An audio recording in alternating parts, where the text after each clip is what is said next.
This video is going to be on section 4.3 on the binomial distribution. So a probability distribution function is a pattern, and you try to fit a probability problem into a pattern or a distribution in order to perform the necessary calculations, to figure out the probabilities that you're looking for, to answer the questions that you're asking.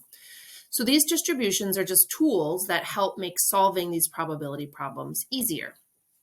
Each distribution has its own special characteristic.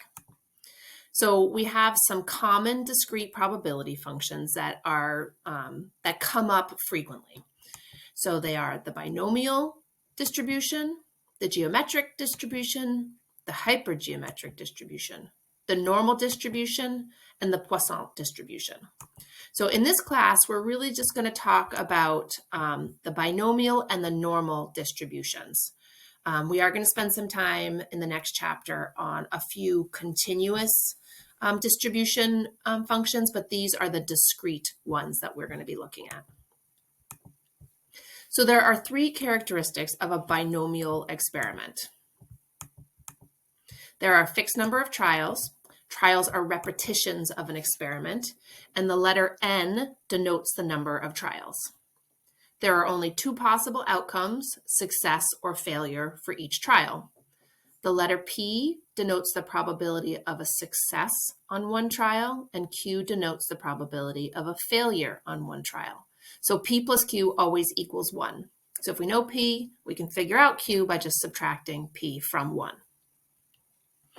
The N trials are independent and repeated using identical conditions. Because the trials are independent, the outcome of one trial does not help in predicting the outcome of another trial. Another way of saying this is that for each individual trial, the probability P of a success and the probability Q of a failure remain the same. So an example of a binomial experiment would be randomly guessing at a true-false statistic question. There are only two outcomes, true or false, and guessing correctly and guessing incorrectly. Suppose Joe always guesses correctly on any statistics true-false question with a probability of 0.6. Then Q is 0.4 because it's 1 minus 0.6. This means for every true-false question Joe answers, his probability of success and his probability of failure remain the same.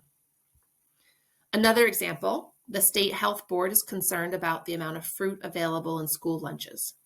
48% of schools in the state offer fruit in their lunches every day, but this implies that 52% do not. What would a success be in this case? How would we define that? And then what is P, the probability of a success? And what is Q, the probability of the failure? So a success would be the school offering fruit in their lunch every day. And the probability of that is 0.48, 48%. The probability of a failure would be 0.52. The outcomes of a binomial experiment fit a binomial probability distribution. So our random variable x is the number of successes obtained in n independent trials. So for binomial distributions, the mean, mu, and the variance sigma squared for the binomial probability distribution, mu you find by taking n, the number of trials, times the probability of a success. The variance, sigma square, is n times p times q, so the number of trials times the probability of success times the probability of failure. And so then sigma, the standard deviation, is the square root of the variance, so it's the square root of n times p times q. Any experiment that has these characteristics and where n equals 1 is called a Bernoulli trial, named after Jacob Bernoulli, who studied them extensively in the late 1600s. And a binomial experiment takes place when the number of successes is counted in one or more Bernoulli trials. So the notation for the binomial probability distribution looks like this, and we say x is a random variable with a binomial distribution.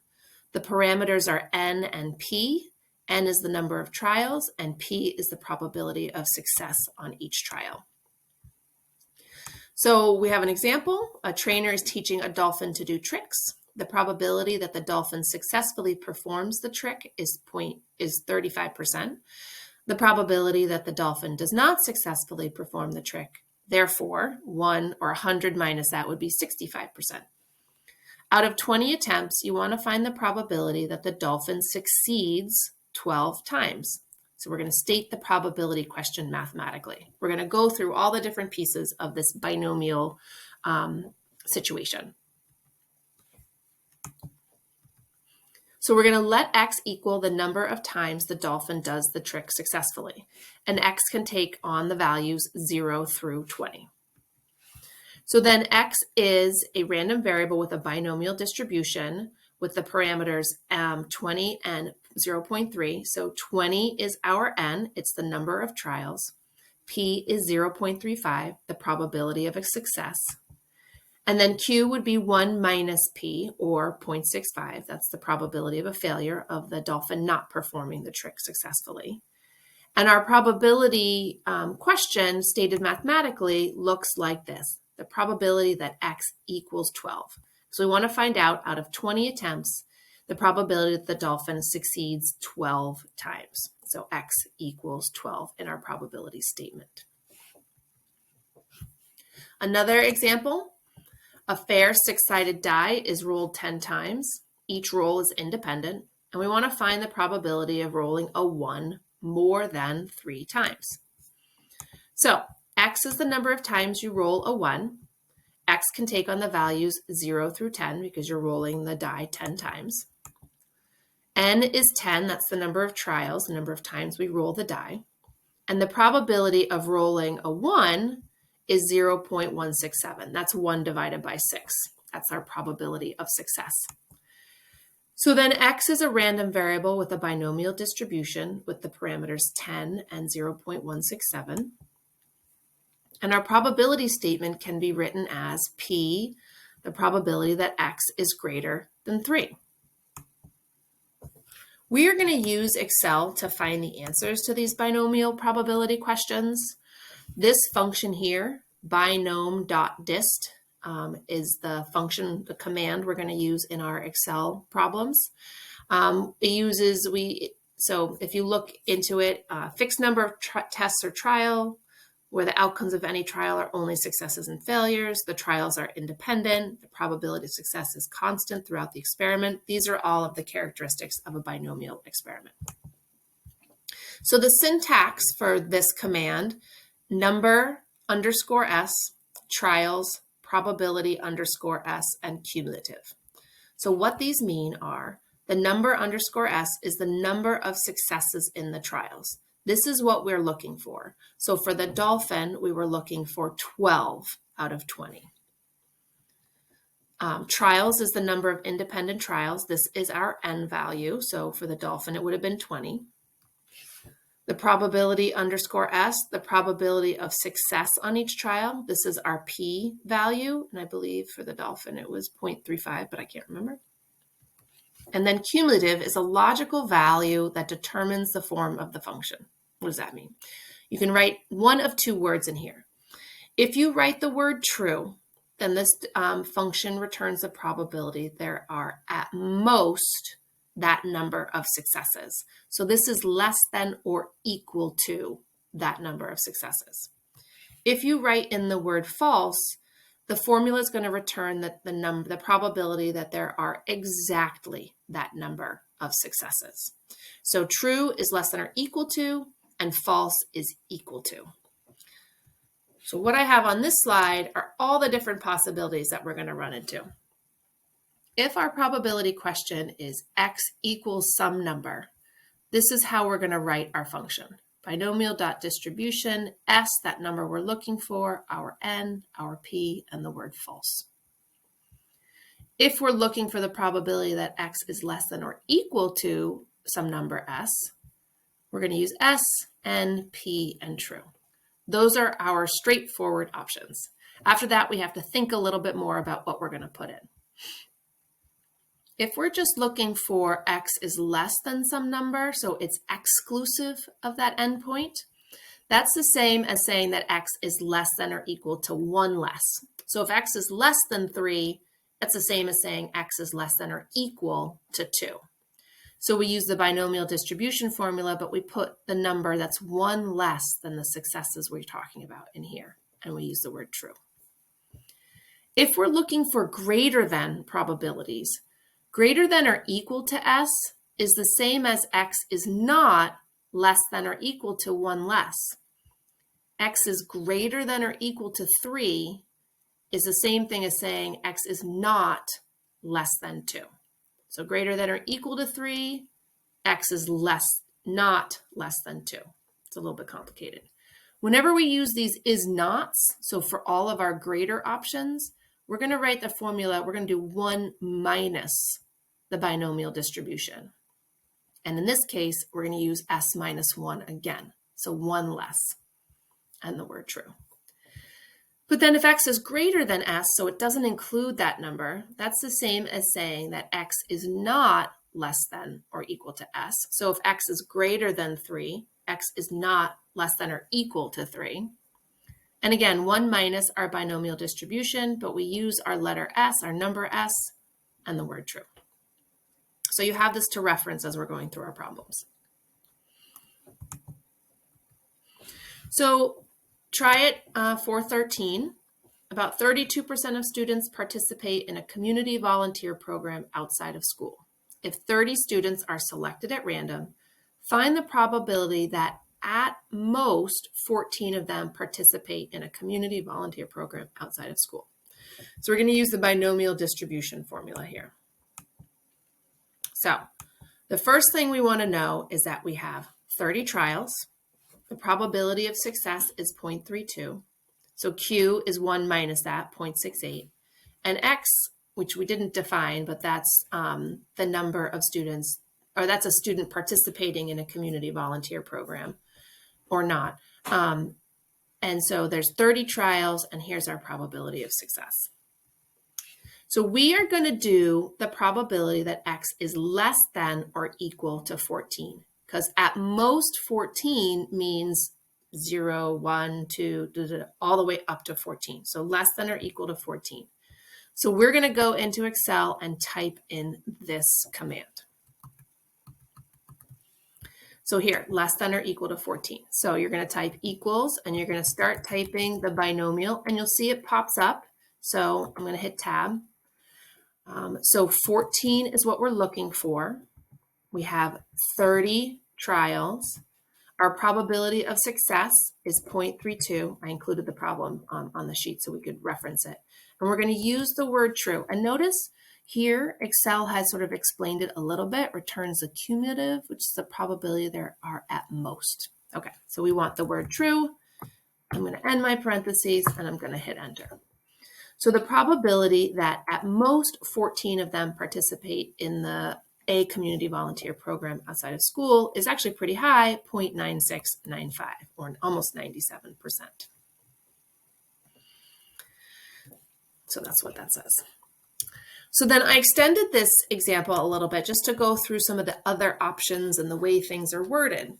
So what is the probability that exactly 14 participate in a community volunteer program outside of school? So exactly 14 is going to be equal 14. So we're going to use P x equals 14. We're going to type in all of this, but we're going to use the word false. And as you can see, here's the answer. But if we go back to Excel, we can type it in. Equals binom 14 out of 30 with our success. Oops, I missed my decimal place. And this time, because we're doing equal 14, we want the word false. And we get 0.359. So just about a little bit more than 3.5% that we have exactly 14 that participate. What's the probability that less than 14? So less than 14, remember, is the same as less than or equal to 13. So this is where we're going to subtract 1 when we're doing our formula. So you can write the probability statement this way: X is less than 14. And then what you're going to write in here is that 1 less here, 13, 30, etc. true. So this is where we're going to do 1 less. We still write the probability statement with that 14 because that came from the problem.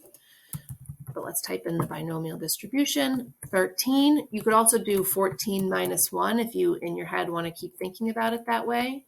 Out of 30 trials, 0.32 is our probability of success, and the word true. And we get a little more than 93%. At least 14, so 14, 15, 16. So this is greater than or equal to. This is not less than 14 or less than or equal to 13. So this is going to be our not, and we're going to subtract 1 from the number we use. So greater than or equal to 14 is not less than or equal to 13, so 1 minus our binomial distribution. When I'm typing that into Excel, I can literally type 1 minus the binomial distribution, 13, or you could do 14 minus 1, out of 30 trials with a P of 0.32 and the word true. We get 0.06638. So we get a little bit more than 6.6%. So that's just to show you how you can use Excel to find all those different questions and to show you some examples of some of the wording that you're going to see in this type of problem. Here's a graph that I made. It's a histogram. So it's the graph of the binomial distribution. The y-axis here has our probabilities, and x here, the x-axis is the number of students volunteering. So you can see the small probabilities on either end and then the bigger ones in the middle. And then, so to find our expected value, our mean, mu, it's n times p. N was 30. Probability of success was 0.32. 9.6 is our mean.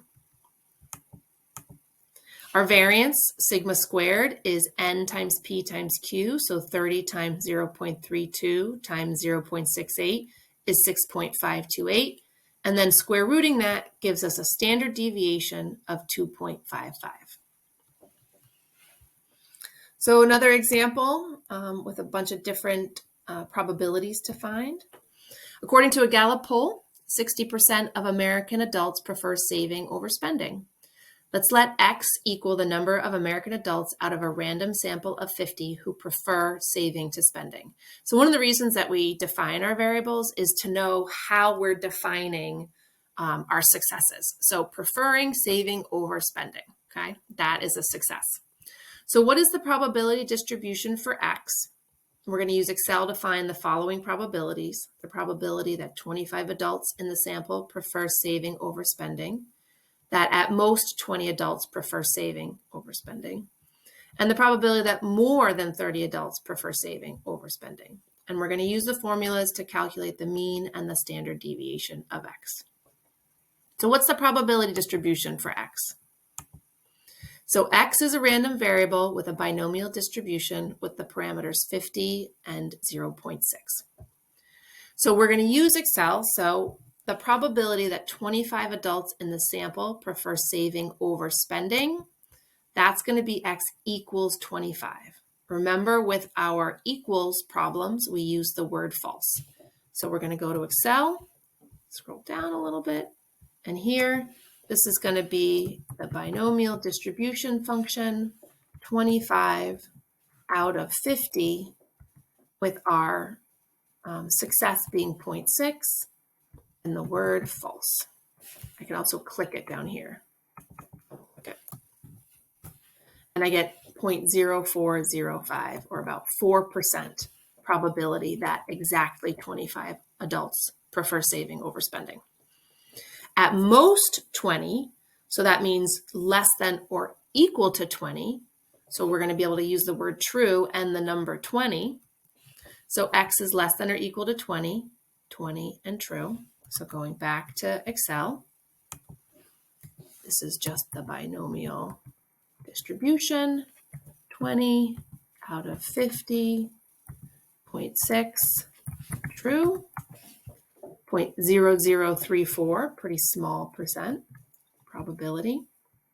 And what's the probability that more than 30 adults prefer saving. So more than 30 is not less than or equal to 30, because more than 30 would be 31, 32, so not less than or equal to.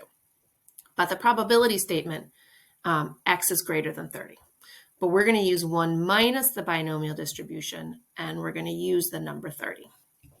So going back over here, equals 1 minus the binomial distribution, 30 out of 50.6, and the word true. We get about 44.7%. That's the probability that more than 30 adults prefer saving. So the mean and the standard deviation. So what is our mean? Here we have, this is going to be n times p. So n is 50. P is 0.6. So our mean is 30. And then I put a box down here for the variance because it's, a step in finding the standard deviation. You don't have to do the variance step if you just need the standard deviation, but this is n times p times q, so 50 times 0.6 times 0.4. And then this is the square root of this number here. Now, what I mean by not having to find the variance is I could just go square root formula, and I could say 50 times 0.6 times 0.4. I can do the math inside the square root function and get the same value. So it's up to you. If you like to do the variance and then square root that to get the standard deviation, that's fine, or you can just go straight to finding the standard deviation. All right, so here's our mean of 30 and our standard deviation of 3.4641. So that is the end of the video for section 4.3 and the end of all the videos for chapter 4.